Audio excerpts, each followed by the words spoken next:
everybody. Thank you, thank you, thank you. Everyone, please share. Don't forget to share this broadcast. You know that I've been talking about this for quite some time. Today is now the day. Thank you for sharing. Thank you very much for that. Today is the day that we are going to talk about love and finances. Now, y'all know that I have had a lot of posts going on lately concerning love and finances and relationships, really about relationships. That's what I've been talking about. And so on tonight, before I get started, I just want to say hello, introduce myself to some and present myself to others. My name is Lorea Sample of LoreaSample.com. I am a speaker and author, engineer, and entrepreneur, and I am also the founder and visionary of the Fulfilled Collective. I'm the author of Unlearning Unworthiness, Your Journey About Being Intentional, about self-love and personal development. And I am excited on tonight to share this broadcast with a gentleman that he already has a place in my heart because he's from my hometown. That's where he is, in Philadelphia. And I met him about a month ago. And if you see me going like this, you guys, it's because Periscope is over there, Facebook is here, and Instagram is there. So I'm on it tonight, okay? Doggone it. And I'm happy because I got it together. But I met this gentleman about a month ago at this amazing conference called TSP Live. And on TSP Live, which is hosted and founded by Lamar Tyler of Black and Married with Kids, which is how I found him years ago. I met this gentleman because we were in the TSP Live group, Traffic, Sales, and Profit, and they were like, okay, everybody shout out, what city you coming from? Everybody's coming from everywhere.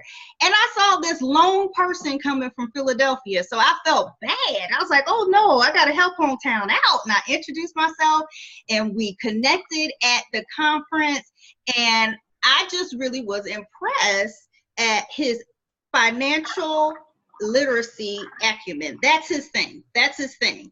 And I want to introduce to you our special guest on tonight. His name is Ryan McCrary. Hello, Ryan. How are you? I'm great, Lorea. Thank you so much for having me. Special guest on tonight. His name is Ryan. I'm going to have a little bit of feedback, so I'm sorry if I didn't hear what you said. That's all right. Okay, thank you, thank you. I'm really excited. Thank you for agreeing to come on and talk tonight. And before we go ahead and just get in and chop it up, I'm gonna go ahead and introduce him through his bio. Hey, Erdy. Hey, Regal. How y'all doing? Yeah, Philly is in the house. Let me get it. His name is Ryan McCrary. He's a serial entrepreneur and formal licensed securities agent. He received a Bachelor's of Arts degree in sociology from Temple University. Go Owls, I think that's your mascot, in 2011. After graduating from college, Ryan worked at Prudential Financial, working directly with annuities and then transitioning to a role as an investment professional with the Vanguard Group. And he is now a full-time entrepreneur of 3 years now? 2 years now, which is no small feat, right? To just be full-time in and of itself. So congratulations on that. But his thing is financial literacy. And what I really love about his movement and his message is that he gears his financial literacy, really, it's for any and everybody, but he's very passionate about it in the Black community, building generational wealth in the Black community. As you can tell, in case you missed it, we're Black.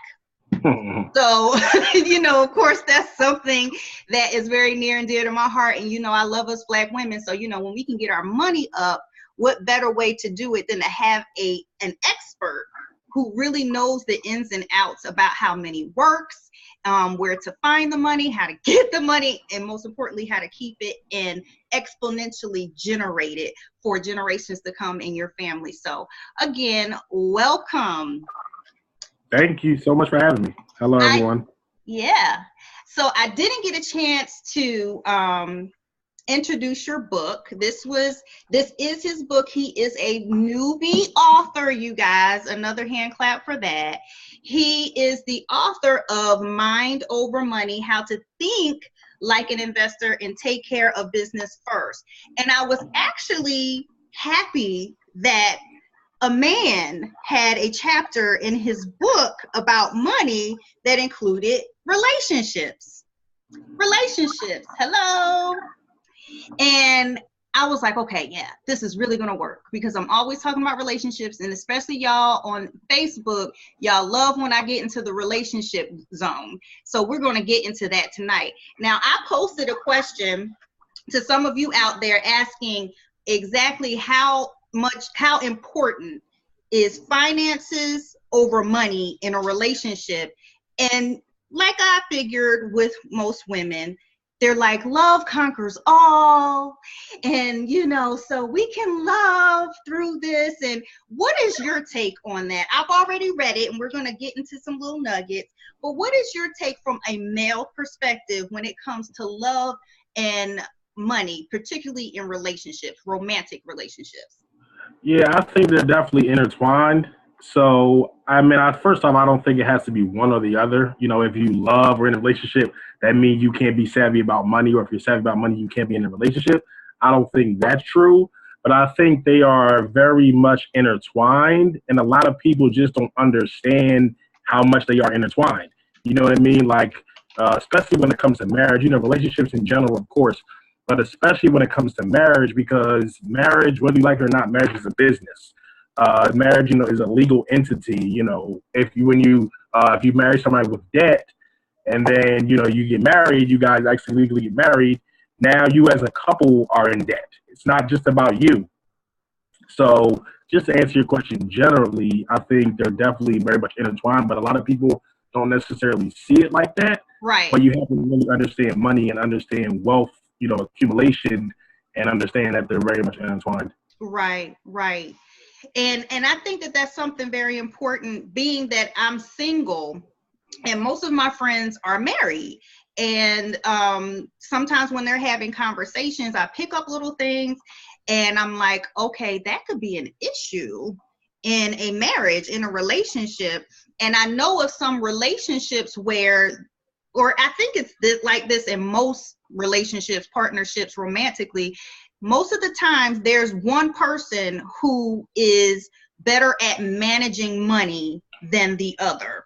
And one of the things that you mentioned in the book was about time and how important your time is in a relationship when you're building and you're considering, okay, am I going to make this, is this person someone that I want to invest this time into, especially if they've not really communicated or shown that they have any type of interest, if they think that it's important about really being financially fit. And so how much do you think mindset and ego really play a part in being financially fit and how it affects your relationship? Yeah, I think that's definitely a big part of it. Because like you said, time is, of course, worth more than money. Right. I actually have a whole chapter, just about time specifically. And then I also say, like, there are a lot of people that see a lot of things going on, or see the traps, or see the pitfalls, and they just don't think about, like you said, it may be ego, it could be a lot of things, but they don't really, nip it in the bud. They really don't take care of it. They may let a year, 2, 3, 5, 20 years go by, and they look up and say, now I'm not with that person anymore. Oh, he ruined my, life, or my finances, whatever the case may be. But if you really look back and just look at all the different things leading up to that, they definitely could solve it. Now, there's definitely a lot of people, where as though they are, with a con artist or someone where it really wasn't easily to see. Right. And I talked about that, I definitely feel for those type of people. But there are a lot of people that see the writing on the wall, and for whatever reason, they choose to ignore it. And then when the situation happens, they want to blame everybody else, or they don't want to take accountability when it was really staring them right in the face. And ultimately, that's going to affect your wealth building. That's going to affect, you as a joint partnership, building an economic empire and stuff like that. Because when you get married in a relationship, that definitely is going to affect your ability to build wealth and just your ability to build just an economic empire. Right. Now, so when you're dating, and you guys have heard me say this before, when you're dating, and maybe I should go into the portion of relationship that's called actually a relationship, because I don't consider dating a relationship. That's just me. That's my definition. But if you're in an actual relationship with someone, there are things that you can pick up on if you observe, because I believe that that's the time period, or even in dating, that you really just look at money spending habits. What are things that are actually important to them? What are things that they prioritize over another? And a lot of times what I have come to know, and this is what I talked about, I believe it was yesterday or the day before yesterday, when I talked about relationships and just women being friends, that any type of relationship, I believe, you're not really going to be successful in if you're not willing to be transparent. If you're not willing to be in a place where you're really wanting to enter in intimacy with that person. And when you're willing to enter into intimacy with that person, it's not just about making yourself known, but it's also about being known. So what I mean by that is you have to be willing to share some things with people. And I have seen people run away from what could have been a beautiful relationship, but because they didn't want to expose themselves in that way, whether it because they didn't want to be rejected, if they didn't want to be judged. A lot of people are judged just by a credit score. Everyone is, okay? That's just it, bottom line. And how do you get past that, especially if you're saying, okay, this person, I really think that they're a great person. I don't think that they're bad. And they look like they possibly do want to enter in becoming more financially literate. How do you know that you are able to really take a chance? Because see, you worked in investing, right? And investing, you have to take risks. Right? So how do you know when you should take a risk on a person that, look, their credit is jacked up, they don't save any money, just nothing? How do you know? I mean, you really don't. You just have to determine yourself, as that person, how bad do you really want to have wealth or have money or live a financially free life?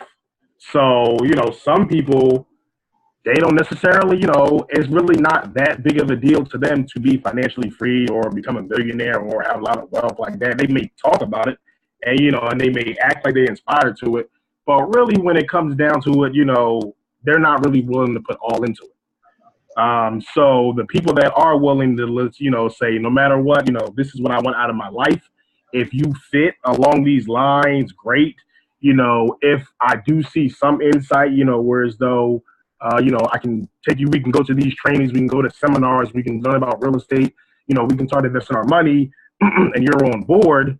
But ultimately, when you're that person and you just can't get the other person on board, then you got to make that decision. And that's, that's kind of a personal decision. And of course, it depends on the circumstance, it depends on a lot of different factors. Are there kids involved? You know what I mean? There's a lot of different factors that play into it. But the way I look at it is you as the individual have to understand how bad do you want it. You know what I mean? Like, do you realistic? Because a lot of people, talk about wanting to have money, want to have wealth like that. But realistically, only what is it? 1-2% of people, have more than 80% of the rest of the country or whatever the statistics are. So realistically, only a small amount of people are really realistically going to have high levels of financial success. Right. So if you want to be one of those few people, you have to really think about how bad do you want it? How many sacrifices are you willing to risk, to get there? And one of them might be marriage. You might say, I really want it, but marriage really doesn't fit into my personal situation. So, it really comes down to a personal situation, at the end of the day. That's good. That's good. And I think that sometimes we have to be able to step back, ladies, and really just accept that maybe a man is not ready to propose or is not proposing because he knows he's not financially ready. We know that getting married, it means taking on a responsibility that you have to be accountable for another person that you weren't before. And like he said, your debt becomes their debt. His debt becomes your debt. And are you able to just love somebody through that? Because I think that this is something that's very hard to really drive home when it comes to single people, because they haven't experienced it yet. All they're feeling is, I want to be with this person. I love this person. I can love them through this. And they're not really thinking about the ramifications once they enter into marriage. And then if finances become so stressful on the marriage, then there's the thing with divorce. And you talk about with divorce, how people have to face the reality of losing up to 70%, 70% of what they've built with this person, because once you become one, that's in everything. That's not just in your soul. That's not just in your spirit. That's not just in your address. That's in everything, particularly in your finances. So what do you do, or what are your suggestions, especially for someone who may be married and they feel trapped?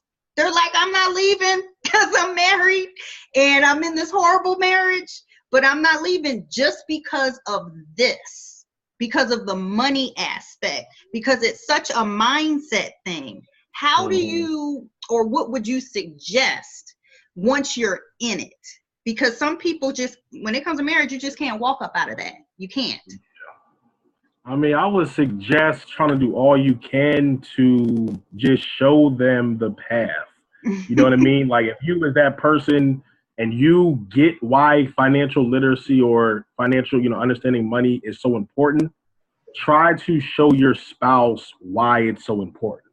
You know what I mean? So not necessarily always trying to nag and stuff like that, but just really having, trying to show them or try to have them recognize the opportunities and say, like, listen, if we did get money in order, now we can go on that vacation we talk about. Now our kids are, in a better place. We don't have to worry about college. Now we have more time to spend with each other, because we put money into a business and now it, generates more revenue for it, stuff like that. So if you can get them on board and, show them, practically how that, would benefit the marriage, I think that may help the spouse get on board, but, it's only so much you can try to convince someone. That's something I just learned just in general, whether it's a relationship or just a spouse, any type of friendship or partnership. You can only say to a person but so much. You know what I mean? Like, you can't, force anyone to do anything. You can't, make anyone do something they're not going to want to do. So if you get to that point, I just think then you have to really, consider, do I want to stay in the situation or, do I leave? And that's, that's something that's kind of hard to answer. Yeah. So, I do have a lot of followers that are single, right?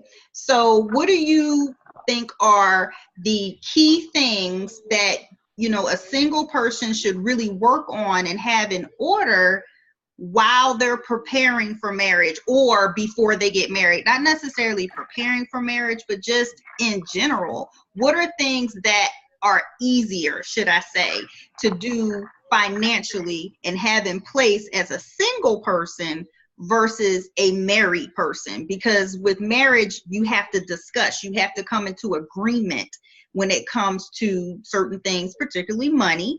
But as a single person, you're accountable to you, right? So what are some things that you think are very important or basic? Let's just start with the basic things that we should have in order to be a person who is favorable to even be in a partnership called a marriage with.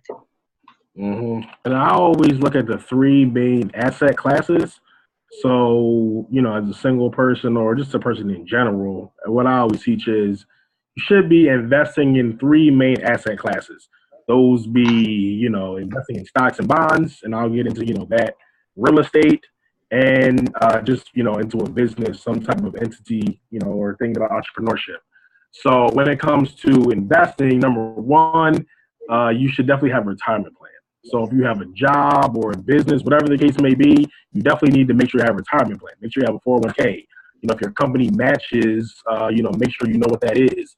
Make sure you know where your money's held. Make sure you know how it's invested. A lot of people have their 401k and they're just not invested properly. They should be taking on more risk or less risk depending on your age or whatever the case may be. But a lot of people just don't even take advantage of their 401k, and the company may be matching them 5, 10%, whatever, and they don't even take advantage of it. They don't know about it. So number one, make sure you are investing in your 401k or retirement account. If your job doesn't have one, you can always open an IRA, your individual retirement account for yourself, not through a company. So that's number one. Also, when it comes to investing, and I put in the book, there's like apps now where you can just invest little as $5, $10 a day. Right. Have it automatically go in. You can also have it where anytime you purchase something, the extra money goes into your investment account. So that's like Acorns. There's another app called Stash. There's a few other ones.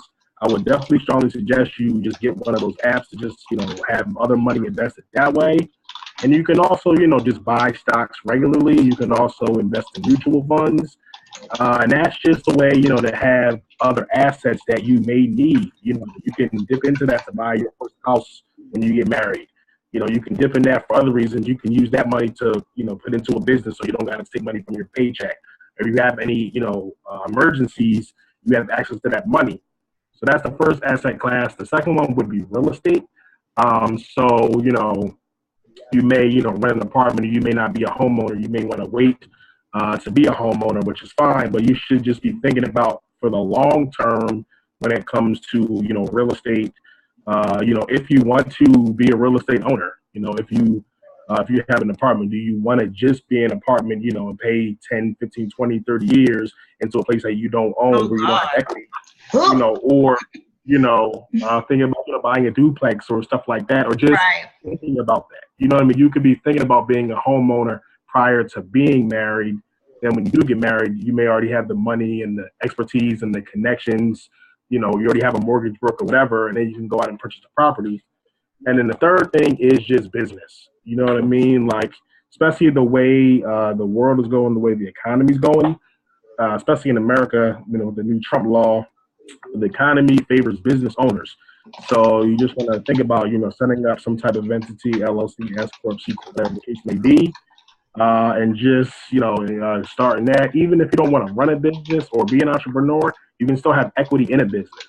So just thinking about all those things and then just bringing that to the table is going to put you so far ahead of other people because most people aren't talking about that. Right. And then you coming into a marriage, with all these assets built up, I just put you in a good space. Ooh. I didn't mean to do that. I'm sorry. I was typing out some information for them I'm sharing with them because I'm trying to dropping knowledge. And I think that that's something very important. That was something that when I think I didn't really start getting into until I was late 20s, early 30s. And I just started thinking about it. Like, I am paying the same amount, if not more, in rent than I would be paying if I just got a mortgage. So I went ahead and I'm gonna be honest with you. We're talking about relationships and money. It was not my dream. It was not my dream to buy my first home by myself. That's not something that I wanted. My dream was, I want this with my husband. Like that was ideal for me. And I did kind of wait off on purchasing because that's what I wanted. And I had to step back and just get out of my feelings and get out of the emotions and really start thinking, okay, practically, the engineer started kicking in. Look at the data. You're wasting money. And also, this person you really don't have control over where you're staying. Somebody could buy this building out and say we're turning it into condos and you're going to have to purchase it if you stay there. Yeah. So it was more of okay, I don't want to be in a situation that someone has control over something basic as my living situation. So I went ahead and bought a home, and I loved my home, and I miss my home. I just sold my house about a couple of months ago because I moved, I relocated, and I didn't want to. I did go back and forth like, okay, do I want to rent this out? You know, do I want to be a landlord? I just didn't want to be a landlord that far away, but that's neither here nor there. But my point is I know that this is the mindset of a lot of women. A lot of women, they will do it. They will go and purchase the home. They will do it, but they don't really want to, because society, talking about mindset, because I really just believe that building wealth and making money is all about mindset. The money is there. Let's just put this out there. Money is not scarce. That's a lie. Money is not scarce. It's out there. But when you don't have the mindset of believing that a piece of that, a good piece of that is yours, can be yours abundantly, you will do things to sabotage yourself because of family lessons or experiences. Your family background has taught you, well, you don't do too much, and you always got to save this, and you don't want to be too risky with that, and we don't do stuff like that, and we don't, that's just not something that we do. If you're used to seeing poverty all of the time, you're not even thinking about purchasing a house. Everybody lives in an apartment. That's just what we do. And then you have friends that are like that. So who you associate yourself with, again, I've been talking about relationships all week. So it's not just romantic, but I want you to see, you guys, that this can affect you in every area of your life when it comes to relationships. Even if you do marry someone who is about building generational wealth, if you still have your family in your ear and they haven't broken that poverty mindset, it can sabotage you. And before you know it, you're making the bad money decisions, bad money habits that you had before, because all of that stuff is based out of fear. It's based out of fear. And I'm bringing in this aspect because we could talk about money all day, you guys. I can talk to you about relationships and getting all this stuff together. But if you individually, you guys know that I'm always talking about you doing the internal work. So when you meet someone that does not have that type of limit on their mindset, hey Keon, hey Doretta, how y'all doing? When you're dealing with someone that understands that I can have what I say, if I put in the plan and the strategy, I can have that, but you're still stuck. You're still stuck in an area. It doesn't matter. So I'm just here to encourage you guys that look at the people that are connected to you, because it will cause you, even when you're with the right person, this is the point that I'm making, even if you're with the right person that can help you, because marriage, relationships, romantic, I do believe you come together with someone that complements you, right? They don't complete you, they complement you. You already come complete. So there are some things that you have that you can teach that person that they're not very strong in. And then there are some things that they have that they can teach you that you're not very strong in. And you have to be secure within enough to allow that exchange. This is what I'm talking about when I say intimacy, being known and making yourself known. So even when you're at the point of, I know that there are a lot of purpose-driven people on here, and a lot of people of faith follow me. So when we're talking about courtship, because this is the area that you would get into this conversation, Instagram, Periscope, Facebook, courtship. Okay, so when we're talking about courtship, these are the conversations that you need to have, and these are some of the things that of course I haven't courted very many people. I haven't been courted, so I have not had this conversation with many people. But I already know what I'm asking you. Pull your credit report. I'm serious about that thing. I'm not saying my credit report is squeaky clean, but you need to show me that. We need to talk. Hell yeah. I need you to sit down, and even if it is jacked up, just know that I'm not going to throw you away if you're open to making it right. Yeah, and you're taking the steps to make things right. Let's see how much that you have. When you're a complete person, when you have or still are doing the inner work, you're secure enough to know that this person knows me at my core. So I'm not going to try to hide things, right?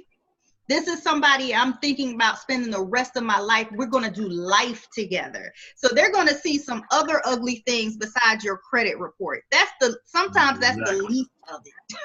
That's the least of your work. For real. Right? So I just want to encourage anyone, because I know there are a few people on here that are in some serious relationships. There's some that are already married, but I know that there are some that are in like courtship. They're at that point.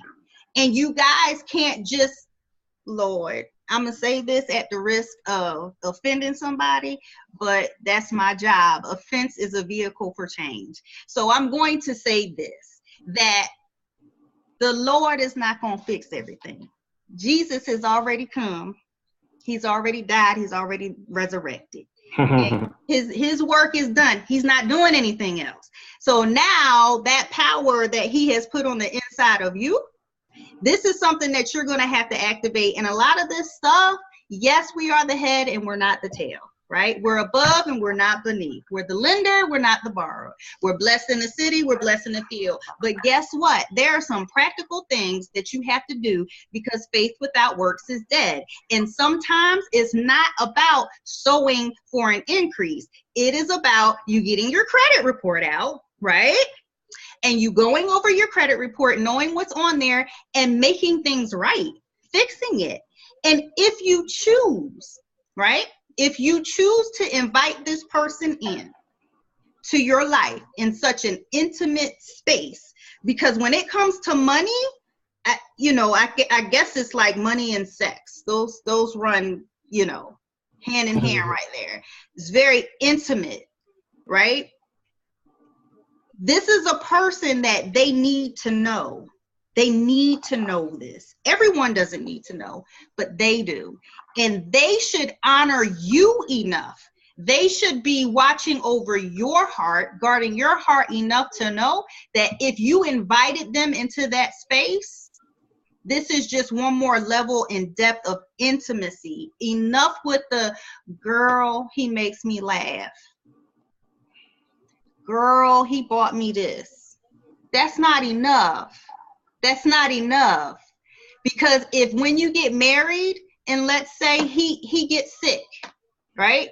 And he has a lot of health issues, that takes money. Mm-hmm. That takes money.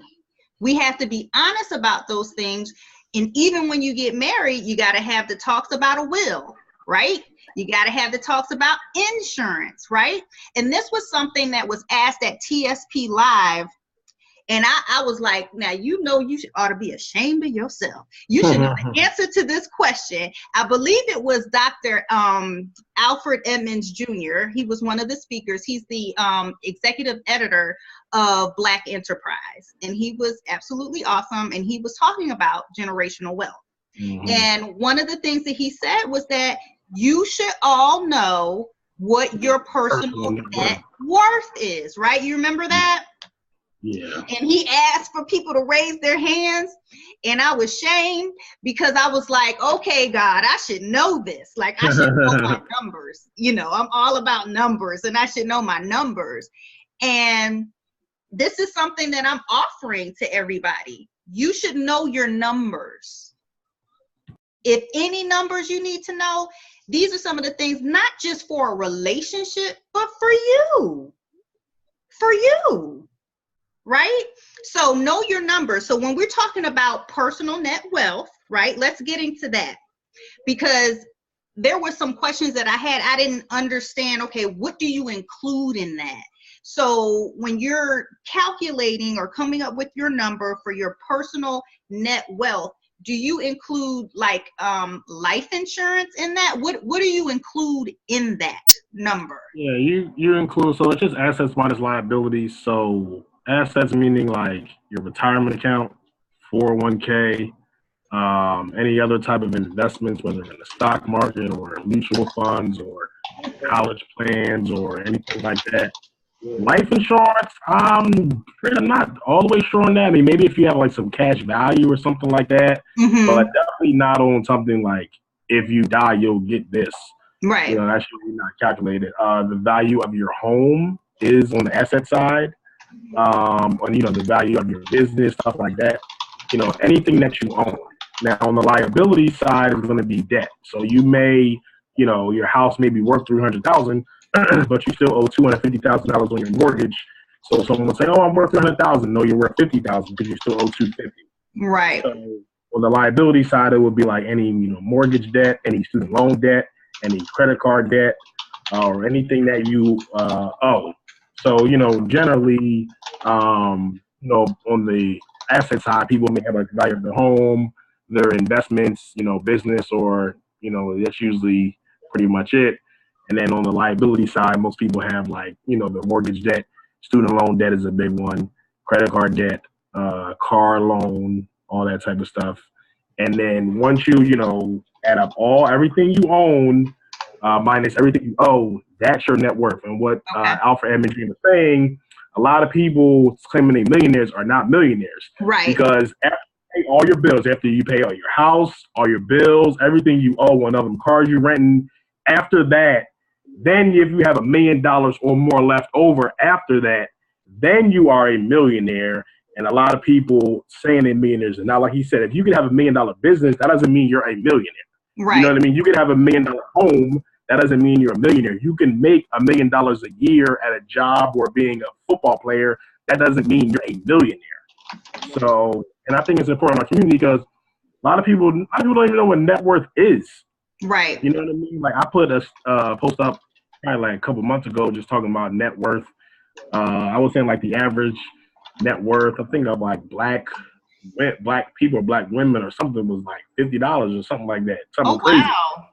Yeah, and then people were getting pushback. I was like, I'm not trying to say that to be mean. I'm just saying, I'm just putting it out there as a stat that I saw because they said the average net worth of like a white single. They said the average net worth of a single black female was like $50 or something. Oh and they my said the average net worth of a single white female was like 30,000, something like that. Wow. So a lot of people was commenting like, what? Like black women, they get the most degrees. They have the highest something amount of degrees now. There was like black women, have the highest jobs or positions in corporate positions in corporate, different corporations. I was like, but that's not net worth. You know what I mean? Like it doesn't matter how many degrees you have. It doesn't matter how good of a job you have. That doesn't have anything to do with net worth. You know what I mean? It has to do with your assets minus your liabilities.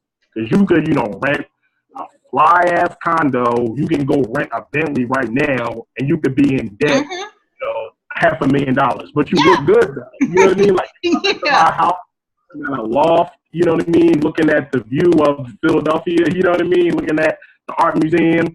I'm in a Bentley, you know what I mean? But on the asset sheet, you're in debt $500,000, but to the world, it looks like you're rich. You know what I mean? So it's just a misconception people need to be aware of. You need to understand what net worth is. Right. And that's so funny that you say that because I moved, I relocated to Raleigh, North Carolina from Columbia, South Carolina back in September of 2017. And so the opportunity presented itself to me so fast that my only option really at that time was to rent an apartment, right? So got an apartment. And so I was out, this was maybe about a month ago, and I kept seeing this Bentley in their apartment complex. And I'm like, why? I started thinking, and that's what it You got money for a Bentley. Exactly. You know what I mean? Like, why are you here? And he's parked out there every day, and he has a family, and he's driving a Bentley. And so this is something that's really important when you are dating someone. You have to vet a person, okay? Now, I believe that God has given each and every one of us Intuition. Everyone has intuition. So you know when something is off and when it's not. And most of the times there are always telltale signs. There are telltale signs about how a person really treats and respects money. Okay, because I'm just a believer in, if you don't respect money, it will not respect you. I just believe everything, and I'm not trying to get deep or metaphysical or anything like that. I love the Lord, but everything has energy. As an engineer, we're taught that energy is not created nor destroyed. So everything has some type of energy that is connected to it. And money is literally will repel itself from you. Like, this is real. This is so real. And even if you want to go to the scripture, you know, God made it clear in the parable of the talents. Everyone has an opportunity. Everyone has an opportunity to do with what they have and multiply. The parable of the talents, one was given 1, the other given 2, and I think the other given 5. And there was a responsibility. And I'm saying this from people who have come from nothing. There is someone on here, Erdy. I know your story. You have shared your story publicly. You come from the trailer park. You come from the dirt where people didn't think you were going to be anything. You came from poverty. So it was around you all the time, but there was still something within you. Sometimes it's not just money, it's with the gifts and talents that God has given you to multiply and produce, right? So everyone has a measure of faith. Everyone has it. And so it's up to you. You can't use the excuse. See, I think, and you probably have seen this, Ryan, the I don't know what the name of the magazine, but Kylie Jenner is on the cover of it. Kylie Jenner. Yeah, I think it was Forbes or something. Forbes. It was Forbes. It was Forbes, and people were just like, yeah, but she didn't build. She's not a self-made woman. You know, she didn't build her thing from scratch. Yeah, but she's a product of generational wealth. Exactly. And another thing what people don't realize is, I think it's, you know, the exact number, maybe 60 or 70% of wealth is lost within one generation, and like 80 to 90% of wealth is lost within 2 generations. Wow. So actually, it's not the norm. It's the norm to actually a family to lose that wealth within a generation or 2. You know what I mean? So it's, you know, it's actually rare that someone carries that on and actually amasses the wealth, you know, even more. Right. Okay, I didn't know that. Y'all, he dropping dimes, he dropping gems, he dropping diamonds, he dropping gold nuggets. Y'all better get it while you can. And this is what I'm talking about, you guys. When you surround yourself with people who know things that you don't know about, don't get intimidated. Sometimes people get intimidated by people who know things that they don't know, but that's your opportunity to know. That's the blessing, the connection. And so to be in a place where someone has been brought into your life, and I'm going to go back to Erdy because, first of all, I love her and Terrence's. She's a good friend of mine. They have such a beautiful love story, but it's a real one, right? And she was like saying, you know, me and my husband, I'm reading in the comments, me and my husband, we know what our net worth is. And I was like, I'm not surprised because I know their character. But again, Erdy did not come from wealth. She didn't. Her husband taught her some things that she didn't know, and her vice versa. They're both pharmacists, right? They own a business, right? They just opened up, and I think you guys were going live tonight, so I'm gonna have to check that out. Doing a walkthrough of your new office building, pharmacy.